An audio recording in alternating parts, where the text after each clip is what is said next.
Soledad, ¿me escuchás?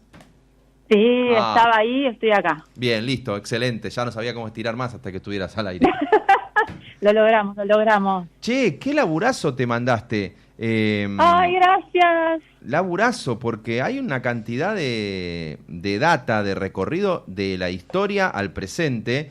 Con la idea, entiendo yo, habiéndolo empezado a caminar al libro, que de ir Sí. a los orígenes de estos espacios de pensamiento y poder, desde donde termina emergiendo después lo que hoy es el mundo libertario. ¿Estoy en lo cierto? ¿Cuál fue la búsqueda con el libro? Entendiste exactamente eso. Sí, es exactamente eso, porque lo que me pasó fue lo siguiente, que creo que nos pasó a muchos, ¿no? Periodistas y no periodistas. Cuando empezó esta presidencia, cuando Milei empezó a ser visto como un posible presidente post-paso, siempre se lo leyó como un fenómeno circunstancial, novedoso, y que venía de la nada, ¿no? Claro, esa expresión en inglés, claro. out of the blue. Sí. Y en realidad yo me quedé pensando mucho y decía, no puede ser, porque no tenía lógica. Y me puse a leer en torno a, digamos, no el entorno de Milei, Claro. sino qué otros nombres había, qué se repetía.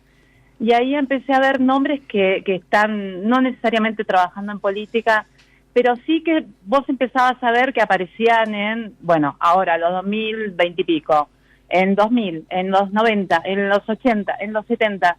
Y entonces ahí empecé a ver que hay un recorrido y que no solamente queda en Argentina, sino que hay redes, que esas redes son transnacionales, y que eso está muy lejos de lo que habitualmente el progresismo ve como un poco de manera conspiranoica, como un plan externo. Viste que existe esa idea, ¿no? Sí. Que es un plan que nos bajan y hay una gran organización secreta, medio masónica, si querés, que tiene esas ideas. Y yo dije, bueno, a ver qué hay de todo esto, y me puse a hacer esa búsqueda, y necesariamente para entender lo que está pasando hoy, tenía que ir y volver en el tiempo, ¿no? Ir y volver también en la vida de algunas personas que están trabajando en este mundo, que tienen trayectorias largas, gente que llega recién ahora, como es el caso del presidente Milei, que no pertenece a ese mundo, sino que llegó hace 10 años, ¿no? Pero, ¿y cuál es el, si vos querés, inicio de ese recorrido en esos centros de pensamiento que van como nutriendo todo este camino? El fin de la guerra, el fin de la Segunda Guerra Mundial, el comienzo de la Guerra Fría.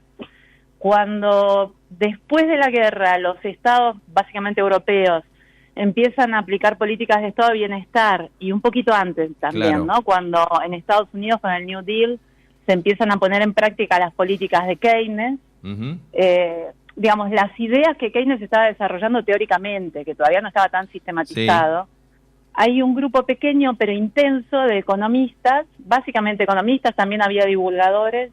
Muchos de ellos habían leído un pequeño panfleto de Hayek, que a su vez ya era discípulo de Mises,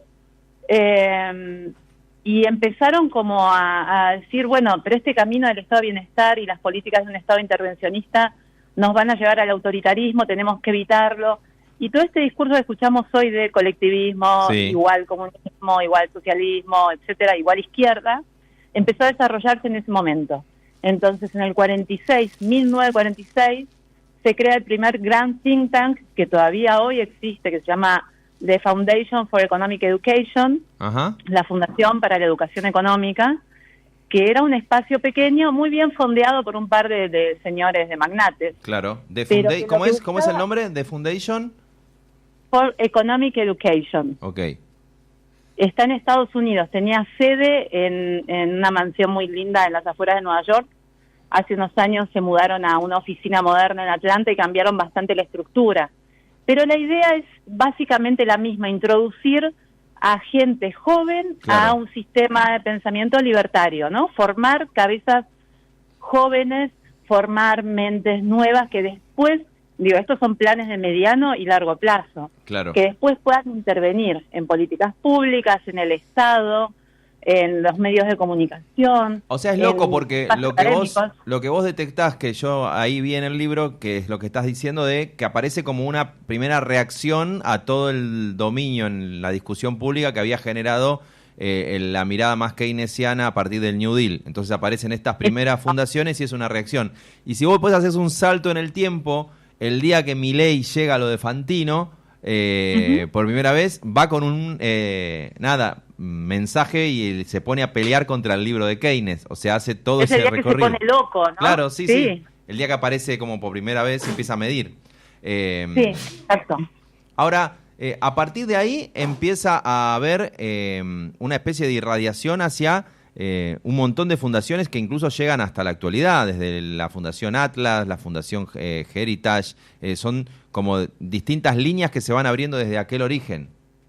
Exactamente, sí, y en realidad hay como, se puede trazar un recorrido bicontinental, si querés. A ver, porque, ¿qué quiere decir? Tiene que ver con esto. La Segunda Guerra impacta mucho, obviamente, en las vidas de Hayek y de Mises, ¿no? Hayek en realidad deja a Austria, Alemania, toda esa zona en conflicto un poco antes del comienzo de la Segunda Guerra porque se va a estudiar y enseñar en la London School of Economics, donde, claro, se hace amigo de Keynes. Claro. Mises se va exiliado, él sí se va perseguido para evitar que los nazis lo mataran, se va junto con la esposa a Estados Unidos. Entonces, Hayek sostiene en Europa como un pequeño espacio de pensamiento en torno a las ideas de Mises. Y Mises, al llegar exiliado a Estados Unidos, es recibido por dos de las personas que crean después la Foundation for Economic Education, la que hablábamos recién, que consiguen fondeo de gente de mucho dinero para bancarlo inicialmente, ¿no? Porque Mises en Europa era un hombre algo reconocido en el espacio académico, aunque sin ser muy, muy, muy reconocido, no tenía gran predicamento, sí, en una minoría un poco intensa, pero cuando llega a Estados Unidos no lo conoce nadie, no lo conoce ni el loro, no logra una cátedra, no sabe de qué va a vivir, está deprimido.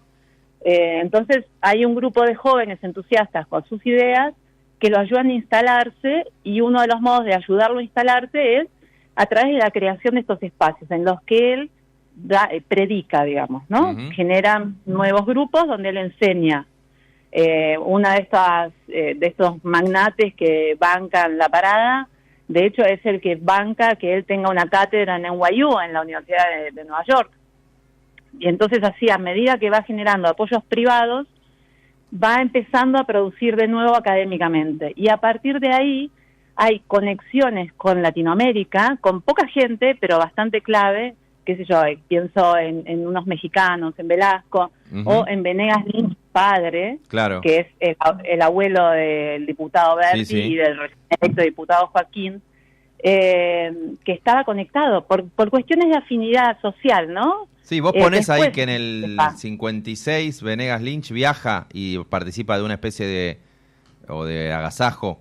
Agasajo, sí, pero se conocieron antes, ok. Porque él fue funcionario de la Libertadora y en general se decía que se habían conocido ahí, pero yo encontré rastros de que se conocían ya desde el 53 mínimo, y ya había gente tratando de crear una fundación. Antes de que Venegas Lynch padre creara el Centro de Estudios sobre la Libertad, había otra gente del mismo círculo social que estaba tratando de crear una orga parecida acá, y fueron los primeros que trataron de traer a Mises en el 49 y no lo lograron porque, bueno, la situación política no se los permitió. Estamos hablando con Soledad Vallejos, autora de Los Dueños de la Libertad. O sea, estás revelando que vos encontraste, no sé si alguien lo había encontrado o lo había escrito o lo había difundido, vínculos desde hace 60 años de los que Milei cita siempre como los padres de sus ideas que ahora reivindica, pero allá por los tiempos de la Revolución Libertadora, del golpe contra Perón, que había contactos desde círculos que ahora reivindica Milei con los mismos pensadores que ahora cita Milei. O sea, vos hiciste todo ese recorrido y lo fuiste encontrando con centros de estudios, con la corriente política y de pensamiento que se iba construyendo ya hace tanto tiempo. Es súper súper interesante ese recorrido que hiciste para encontrar como si fueran las raíces, ¿no? de lo que estamos viendo hoy. Es interesante porque, bueno, viste que cuando te pones a investigar para un libro medio que te volvés loca, ¿no? Te enloqueces con algo y solo puedes hablar de eso, solo puedes pensar en eso, eso es insoportable. Pero en un punto yo empecé a notar también esta cuestión de las repeticiones, ¿no? Nombres de argentinos, siempre hay un argentino en lugares. No es solamente Messi, Maradona, qué sé yo. Atlas Foundation, que es uno de los espacios hoy más conocidos, antes era un espacio más bien pequeño, creado por otro discípulo de Hayek, un señor que fue a ver a Hayek y le dijo, quiero meterme en política para cambiar, para que no vayamos al socialismo, y Hayek le dijo, la política ya fue, hay que meterse en el mundo de las ideas, y le dijo crear algo que se llama un think tank. Claro. Bueno, este señor se llamaba Anthony Fisher. Él hizo fortuna y la dedicó a crear una primera organización en Gran Bretaña, que años después es la que formó a Margaret Thatcher. Después Fisher migra a Estados Unidos, y en Estados Unidos crea, ya en fines de los 70, principios de los 80, algo que se llamaba Atlas Economics Research Foundation, algo así, algo para investigación económica. Sí. Pero era algo muy pequeño, él no tenía muy en claro hacia dónde ir y no tenía mucho dinero. Y cuando estaba en esa, cae ahí un argentino, joven, 20 y pico de años, recién casado con una norteamericana, que ya venía trabajando en Argentina con Venegas Lynch, estaba muy metido, era amigo de Kachanowski, pero de Claro. de Juan Carlos. Claro. Compañero de Universidad de Juan Carlos Kachanowski. Y se presenta ahí, este señor se llama Alejandro Chafuen, y Chafuen le dice a Fisher que para él no había que replicar ese modelo, sino que había que ir por la cuestión regional, formar cuadros en Latinoamérica. A partir de ahí Atlas cambia radicalmente y empieza a conseguir fondeo para pequeños talleres, seminarios, capacitaciones en toda Latinoamérica. Y es él quien arma la red. Es un argentino. Mirá. El que está en el desarrollo grosso de Atlas, ¿no? Y a mí me impresionó mucho que tanto él, como te decía recién, siempre hay un argentino en lugares, tanto él como otros argentinos que tienen actuación en este campo, estudiaron en una misma universidad en Estados Unidos, yo no sé si llegaste a esa parte del libro, que creo que te va a divertir, con otro alemán emigrado que inicialmente había llegado a Estados Unidos como prisionero de guerra porque era piloto de la Fuerza Aérea Nazi. No la leí esa parte todavía. Mirá qué loco. No, es mortal. Yo no creo, tengo que ver, yo creo que sus discípulos argentinos no saben esa parte de la historia de él, Mirá. porque muy poca gente la sabía. Bueno, pero este hombre que se hace muy amigo de los de la Foundation, que conoce a estos magnates libertarios, que está a favor de crear en Estados Unidos un equivalente a la London School of Economics, esta de Keynes, pero querían crear la American, finalmente no lo logran. Él durante toda su, no sé, como 40, 50 años da clase en esta universidad muy pequeña, en Pensilvania, en la zona de los Amish, y ahí van muchos argentinos becados gracias a los Venegas Lynch y alguna otra gente, y van también estudiantes de otros países. Estaban formando a estos cuadros libertarios que tenían un plan de desplegarse en toda América, hacer crecer las ideas a partir de algún tipo de estructura, pero primero para influir en la política, para influir en la economía, tenían que formar a estos jóvenes que pudieran replicar lo que aprendían. Bueno, tardaron, pero les rindió, por lo menos en Eso Argentina. Es impresionante. ¿No? Pero, mirá, yo hablé con un montón de gente y la verdad es que fueron todos súper abiertos. Fueron muy pocos los que no me dieron pelota o me dijeron no. Las entrevistas fueron para mí como muy reveladoras. Y conozco gente que antes de los 20 años ya empezó a meterse en este mundo y que ya pasa a los 70, dedicaron su vida a esto. Claro.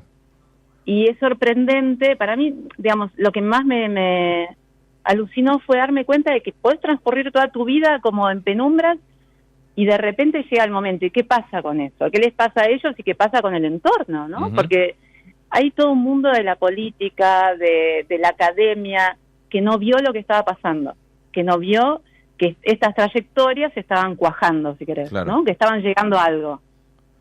Y por eso me parece en gran parte la sorpresa. Los dueños de la libertad se llama el libro, de Soledad Vallejos. ¿Es tu libro número cuánto? Si contamos a Malita, que es en coautoría con Marina Biuso, el quinto. Wow, laburazo. ¿Cuánto tiempo te llevó a hacer Los dueños de la libertad? Porque se ve mucho laburo. Y debo haber estado 1 año y medio, 2. Mirá. Además viajé, claro, fui a Estados Unidos, estuve hablando con gente de todos lados, no sé, Guatemala, Chile, Brasil, México, hablé con mucha gente. El caso de Brasil es muy interesante también, ¿no? Bueno, Think Tanks, Dinero y Batalla Cultural, la estructura oculta del libertarismo en América Latina, Los dueños de la libertad. Imagino que cuando vos haces todo este recorrido, por lo menos yo no lo vi, fundaciones como la Fundación Faro no aparecen en este juego porque en realidad aparecen más como sellos para aprovechar el momento del vínculo con el Estado, ¿no? Exactamente. Esa fue una línea de corte, ¿viste? Claro. Porque a mí lo que me interesaba era rastrear como lo de largo y mediano plazo, no lo que está, no la foto, no la coyuntura, que es con lo que estamos acostumbrados a trabajar. Claro, no. ¿Qué sé yo? Milei y su entorno es la coyuntura. Yo, periodista, voy corriendo a ver eso, pero en este caso, para mí el desafío era ver qué había en lo detrás, profundo, qué es lo que permite esto. Y lo que permite que exista Faro es también esto, ¿no? Claro. O Axel Kaiser mismo, que es Axel Kaiser, a diferencia de nombres como Milei, sí es un personaje, una trayectoria nacida y criada en este mundo de fundaciones. Bueno, Milei no. Nada, está súper recomendado. Los Dueños de la Libertad, Soledad Vallejos. Encima, al principio, ahí nomás, ni bien empezás, está citada la pregunta con la que hacemos la apertura de este programa, que es la pregunta que yo le hago a Milei, pero entonces la respuesta no es no. Si te preguntan si vas a vender niños, y dice depende. El depende ese es lo que usamos de apertura del programa. Es que esa entrevista de usted fue increíble. Sí, increíble. Volvimos un montón de veces. Che, bueno, el mayor de los éxitos, Soledad. Gracias por atenderme. Gracias. Y seguiremos hablando y seguiremos recomendándolo, Los Dueños de la Libertad, editorial sudamericana. Ojalá te diviertas, porque suena súper solemne, pero a mí lo que más me gusta es que quedó divertido, digamos. Bueno. Es más divertido de lo que parece. Buenísima como recomendación. Un abrazo grande, Soledad. Otro, muchas gracias. Ahí estamos, con este libro que acaba de salir.